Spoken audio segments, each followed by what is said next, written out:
Welcome back to Dark Corner's Physical Media Reviews.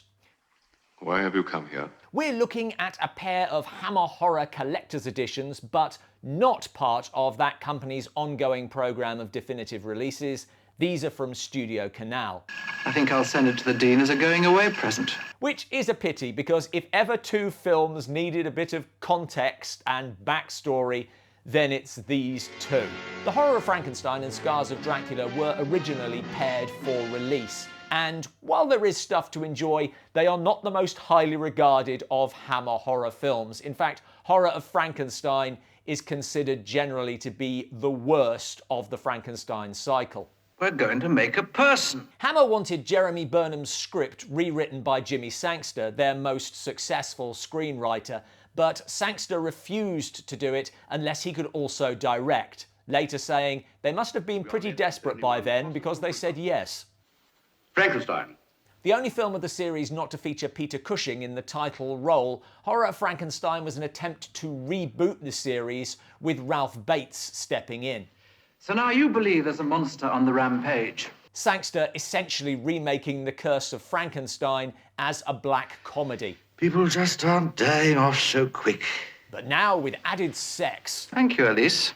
You've put on weight in a couple of places. The press book saying, you will see Frankenstein forsake test tubes and Bunsen burners for a romp in a fine four-poster with the delicious Kate O'Mara. And what man could be criticised for that? What time is it? It's bedtime. Maybe so, but a horror film can be criticised for that, and David Prowse's Creature is an afterthought. The result was a terrible misjudgment, unfocused, poorly paced, and neither frightening nor funny, with the dumbest ending of any Hammer horror. How do you do? I'm Victor Frankenstein. If Horror of Frankenstein ends poorly, then Scars of Dracula begins almost as badly, as Dracula is resurrected by a vomiting bat. But it has Christopher Lee, I am Dracula. who told his fan club that he thought the lack of continuity between the films was so that they could recast the role if he refused. The film is lackluster, but it has enough style, horror, and conviction to see it through. We know where the evil lies. Director Roy Ward Baker claimed that he had to fight to have a set constructed for the film's most memorable moment. Harking back to Bram Stoker, Baker saying, "It looked pretty crappy, but I made my point." Baker's professed approach was to go all out for gore, and this is probably the most gruesome Hammer horror. Although in its first half, it also hits the sex pretty hard. He tried to interfere with me. While Lee is as masterful as ever, beyond the gore, there's little here that Hammer hadn't done before and better. But Dracula by Numbers is better than Carry On Frankenstein. I'll tell you where he went. To the castle. Scars of Dracula is lesser Hammer, but it still feels like Hammer. Have I pleased you, master? I will admit to feeling a little bit frustrated by these releases. Studio Canal has had a long, fruitful relationship with Hammer, responsible for many of their releases, particularly in the UK. But those hoping for the sort of definitive box sets that Hammer themselves have been producing for their A-list titles like The Curse of Frankenstein, and indeed for the lesser-known archival stuff like Blood Orange, are going to be disappointed. Both of these films have received feature-packed Blu-ray releases stateside, and not all of the extra material has made it across. For Horror of Frankenstein, Gone is the commentary of historian Bruce G. Hallenbeck, Veronica Carlson, portrait of Hammer, interviews with Jimmy Sangster and assistant director Nicholas Granby. Retained is the commentary of Jimmy Sangster and Marcus Hearn, an insightful first-person account of the making of the film. Sangster mentioning that he thought the film was funny, but nobody else did. Of course. Sentiment backed up by Veronica Carlson in entertaining making of gallows humour. But I could see it was changing, and I didn't want it to change. I wanted it to stay the pure Hammer that it was, because I was one of their biggest fans. There's also a conversation with Veronica Carlson and a brief interview with David Prowse. For Scars of Dracula, we lose the commentary from film historians Konstantin Nasser and Randall Larson and the alternate aspect ratio. Retained is a great commentary with Christopher Lee and director Roy Ward Baker, moderated by Marcus Hearn, with Lee every bit as candid as you would hope. There's an interview with actor Chris Matthews and a making of with the usual contemporary talking heads alongside actress Jenny Handley. So what's new? Both films feature new chats with chief film critic for The Independent, Clarice Loffrey, and actress Isora Barb Brown. Interesting, but they don't really add much. Scars also has an interview with Dacre Stoker, the great-grandnephew of Bram Stoker.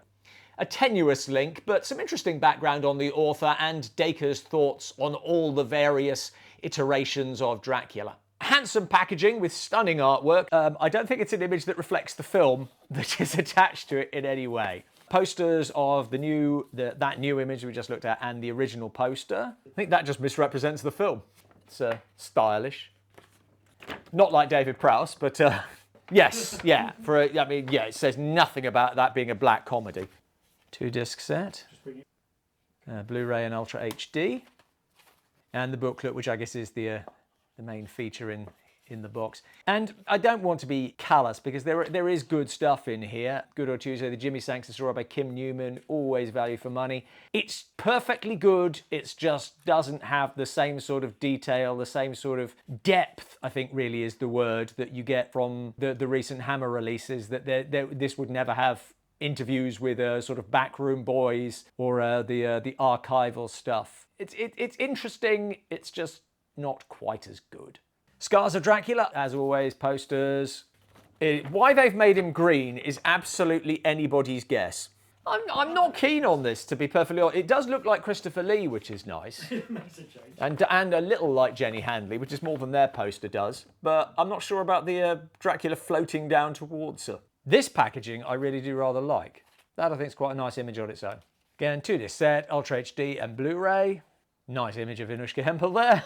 One of the more famous shots of the film. And this is always interesting. The fact is that this is where Hammer's Dracula diverges. They were less and less confident of getting Christopher Lee. And of course, after this one, it became the modern dress ones all the way. I think the films before Scars of Dracula, even if they're not perfect, there's always something. Scars of Dracula, though there are bits to recommend it, it is where it starts to go really off the rails, for my money. Other opinions are available. The relationship between Lee and his most famous character, which of course everybody knows is a contentious relationship, but that I suppose is part of the point. Everybody knows. This is a strong language from Christopher Lee. This is really just about the fact that he was able to perform in lots of European films because he did have a gift for languages. So it's just an unusual title for the page. So interesting stuff there. I think that we would be a lot more infused by it if the recent Hammer releases hadn't been so impressive and so detailed. The 4K restoration means that these films look as good as they ever have, and for consumers in the UK at least, these are the best features we have ever had.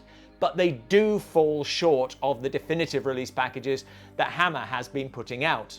And with the messy rights issues surrounding both these films, there's a question of when we will ever see a definitive release. It's an opportunity missed. I have sinned, master. As films, what they share, beyond a poor reputation, is that they are a showcase for Hammer's supporting players. Ralph Bates, very fine actor, is given a lousy character to play here, while Veronica Carlson, I think, is just concentrating on not slipping out of her dress. But Dennis Price and Joan Rice as a pair of husband and wife grave robbers. In all the time we've been together, I've never known you deliver shoddy goods. And Kate O'Mara's cunning maid Alice. Please, Victor. Are far more sympathetic characters than any of the leads. Likewise in Scars of Dracula. We must free ourselves. Now! Michael Ripper and Michael Gwynn are far more rounded characters than the cut-out hero and heroine. Wendy Hamilton's Julie is the best female character in the film. Cowards. And Patrick Troughton steals every scene as Dracula's servant Clove. With such talent to call upon for all the rubber bats, there is always something to watch in a Hammer film.